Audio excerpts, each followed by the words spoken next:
que um rei que ficou famoso pela frase "O Estado sou eu" tem em comum com um rei de um universo fictício baseado na Idade Média que tentava agradar a todos? Luís XIV da França e Viserys I Targaryen de Westeros viveram em séculos e em universos diferentes, mas ambos deixaram para trás o mesmo legado para seus herdeiros: uma bomba relógio prestes a explodir. Neste vídeo, vamos falar sobre como as decisões de Luís XIV ajudaram a empurrar a França rumo à Revolução, mesmo décadas após a sua morte, e como Viserys, em A Casa do Dragão, criou com sua indecisão e favoritismo o caminho para a Dança dos Dragões, a guerra mais destrutiva de Westeros que foi o começo do fim para a sua casa e família. Do Palácio de Versailles ao Trono de Ferro. Essa é uma história sobre lideranças absolutistas, sucessões mal planejadas e impérios que ruíram por causa de erros silenciosos.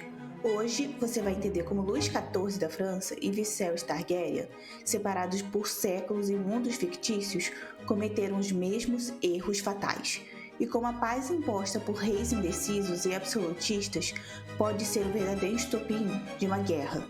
Eles não foram os únicos culpados, mas suas decisões foram os pilares que alimentaram a Revolução e a dança, condenando suas casas. Luís XIV, conhecido também como Rei Sol, nasceu em 1638 e governou a França por impressionantes 72 anos, de 1643 a 1715, o reinado mais longo da história europeia. Durante este período, centralizou o poder, consolidou o absolutismo e transformou o Palácio de Versailles no maior símbolo da monarquia francesa e a joia do país. No entanto, assim como o sol brilha isolado no céu, Luís XIV governava cercado por uma corte luxuosa, vivendo numa verdadeira bolha de ostentação e poder, distante da dura realidade enfrentada pelo povo. Enquanto ele irradiava grandeza em Versailles, a França mergulhava em guerras intermináveis, fome crescente e desigualdade brutal. Seus gastos extravagantes, sustentados pelo sofrimento das camadas mais pobres, deixaram o país à beira do colapso econômico. Ao buscar eternizar o seu brilho, o Rei Sol apagou a chama da estabilidade social e o esplendor de seu reinado plantou a semente da Revolução que eclodiria 84 anos após a sua morte. Quando nasceu em 1638, Luís era o único filho varão da dinastia Bourbon, à exceção de seu tio Gastão, Duque de Orleans, o irmão mais novo de Luís XIII, o qual conspirava constantemente contra o irmão. Seus pais, Luís XIII e a rainha Ana da Áustria, viviam separados e sem filhos há 23 anos. Então, o nascimento de um herdeiro do trono tão esperado, que não aceitava mulheres como os ingleses, foi recebido com grande celebração pelo rei e seu povo. E ele foi chamado de Luís, o presente de Deus, um sinal de que Deus apoiava a monarquia, apesar dos rumores de que o rei não era seu verdadeiro pai. Esse ambiente de veneração moldou a personalidade do jovem rei. Criado com a ideia de que era escolhido por Deus, Luís cresceu acreditando que seu poder era sagrado e absoluto. Em 1661, Luís XIV assumiu imediatamente as obrigações da coroa e começou a construção do Palácio de Versailles, como forma de consolidar o poder absoluto a fim de evitar revoltas como a Fronda que o traumatizou na juventude. Esta revolta foi um período de rebeliões e guerras civis na França entre 1648 a 53, durante sua minoridade, que envolvia a nobreza, o parlamento e segmentos da sociedade contra a centralização do poder real, e o cardeal Mazarin, que governava em nome da rainha regente Ana da Áustria. As revoltas foram movidas pela insatisfação do aumento dos impostos, a influência do cardeal e a tentativa de limitar o poder da nobreza. Apesar das dificuldades, a monarquia, com o apoio do exército, conseguiu controlar as revoltas, consolidando o poder e demonstrando a fragilidade da nobreza e do parlamento em enfrentar o poder centralizado. Ao transformar Versailles em centro político e social, o rei mantinha os nobres sob vigilância constante, distanciando-os de Paris e da possibilidade de novas revoltas, ao transformar o modesto palácio de caça em um símbolo de controle. Embora projetem o reinado deste rei sobre a imagem de um estado forte, a realidade era bem mais instável. Entre as principais ações do rei Sol que levaram à crise e à falência do Estado no fim de seu reinado estão parasitismo da nobreza. Ele esvaziou o poder da nobreza tradicional e concentrou todas as decisões nas suas mãos. Isso deixou o povo e até outras elites sem canais de participação política. Versailles se tornou uma jaula dourada para os nobres, um tipo de Big Brother, onde a elite se isolava completamente das dificuldades do povo e lutavam por prestígio e favores, mas na realidade tinham pouca influência real. Para se ter uma ideia, a corte chegou a abrigar mais de 10 mil nobres no palácio, onde competiam por pequenos favores do rei, desde ajudá-lo a se vestir até ter o privilégio de vê-lo fazer cocô. É sério, gente. Ele tinha mesmo uma plateia que ficava na frente para ver a abertura da porta dos fundos. Isso reforçou a percepção de uma corte inútil e parasitária, gerando ressentimento dos plebeus. Segundo fator, guerras contínuas. Quando Luís XIV assumiu o poder, o tesouro estava perto da falência. E foi Jean-Baptiste Colbert, o ministro das Finanças, quem conseguiu a proeza de desenvolver a economia francesa através do comércio, encorajando fabricantes e inventores a produzir, além de modernizar a marinha, estradas e aquedutos. Ele é considerado um dos pais da escola de pensamento conhecida como mercantilismo. Foi um trabalhador incansável, dedicado a tornar a França uma das nações mais ricas da Europa. Porém, era um sonho impossível, pois ele servia um rei que gastava de forma extravagante, com guerras longas e custosas, amantes, perucas e perfumes. Se bem que naquela época, as pessoas acreditavam que a sífilis e a perda do apetite sexual podia ser transmitida pelo banho. Então tinham muito medo da água. Por isso, diferente de hoje, o perfume não era uma extravagância, e sim uma questão de sobrevivência.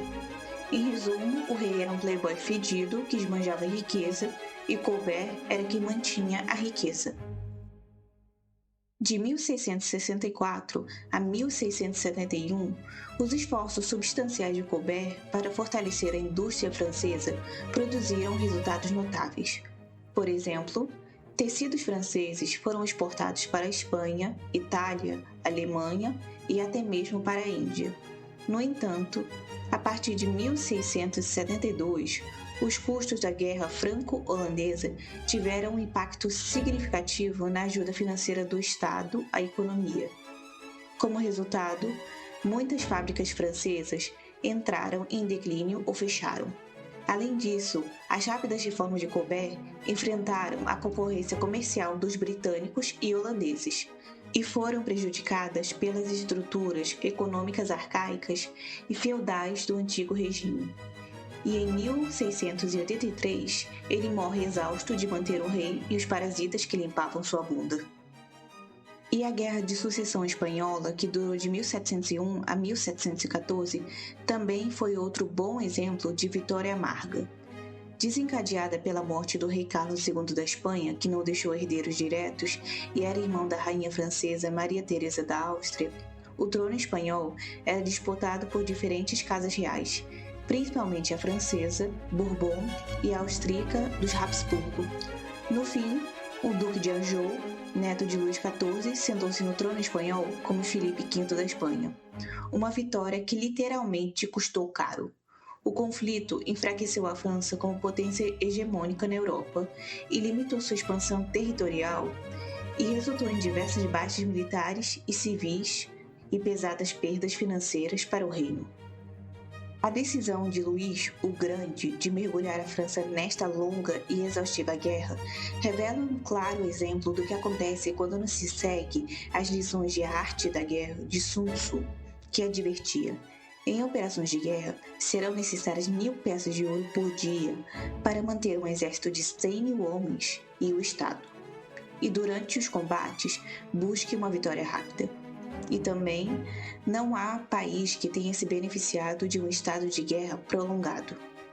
Então façam as contas. 13 anos de guerra, milhares de vidas perdidas, um tesouro nacional esvaziado, entregar seus territórios aos ingleses para o resultado de um Bourbon no trono espanhol, que por condição abdicaria da coroa francesa.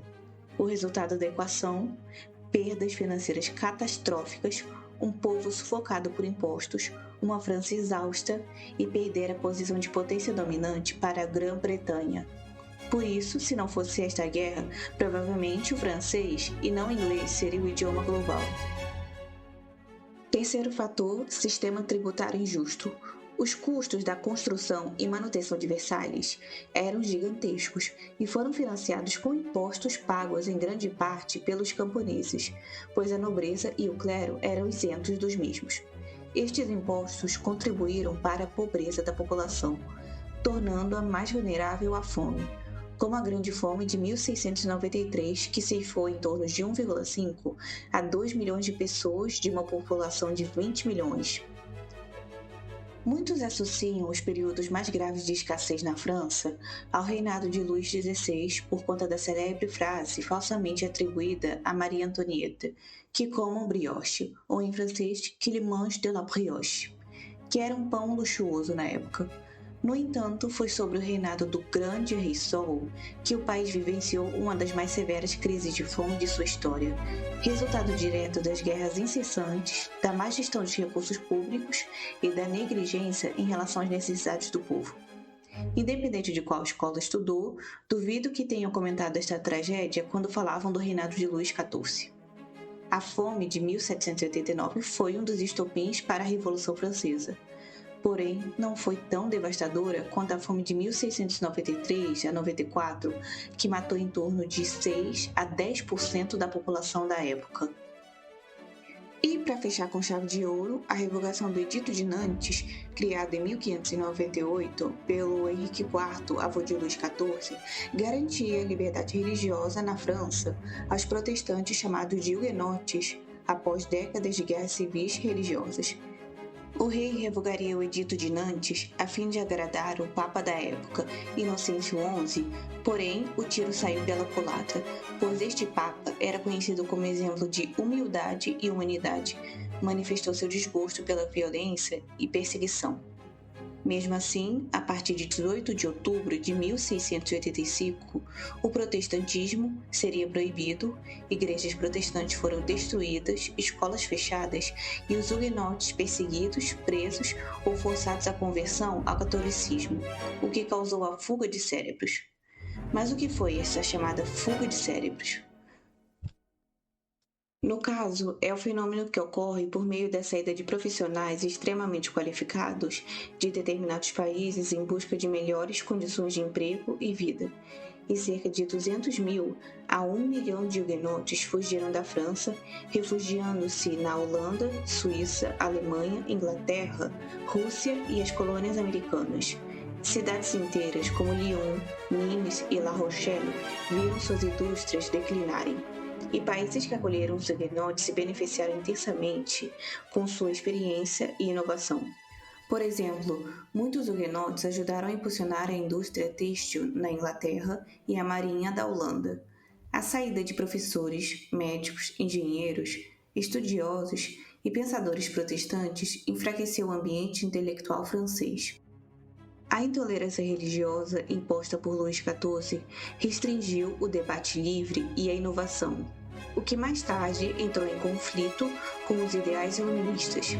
A fuga de cérebros mais tarde voltaria para assombrar a família real, pois entre os huguenotes notáveis estão o filósofo Rousseau, que nasceu em Genebra, mas era descendente de huguenotes franceses na Suíça, cujos ideais impulsionaram a Revolução, e Jacques Neck, que foi o ministro das Finanças de Luís XVI, e também descendente de huguenotes refugiados na Suíça. Era um reformista com inovações que ameaçavam a nobreza, como o princípio de igualdade perante a lei, e sua demissão foi um dos fatores que elevaram a escalada da Revolução Francesa. Entre outros que prosperaram fora da França estão a família DuPont, nos Estados Unidos, que fundaram a DuPont, uma das maiores empresas químicas do mundo, o famoso Paul Revere, descendente de huguenotes, famoso patriota da Revolução Americana, que alertou sobre a aproximação das tropas britânicas, Winston Churchill, primeiro-ministro inglês, e na Rússia, Peter Carl Fabergé, o famoso criador dos ovos Fabergé. Luís XIV construiu um reino baseado na imagem de perfeição, controle absoluto e glória pessoal. Mas, por trás do ouro de Versalhes, havia um sistema frágil, desigual e insustentável. Seu modelo de governo concentrou riqueza, silenciou críticas e deixou o povo à margem, sem participação política, justiça social e pão. Ele acreditava que o Estado era ele, mas quando ele se foi, o Estado desabou e junto com ele sua família, legado e trono. O brilho do Rei Sol foi tão intenso que cegou sua linhagem inteira para a sombra que crescia logo atrás.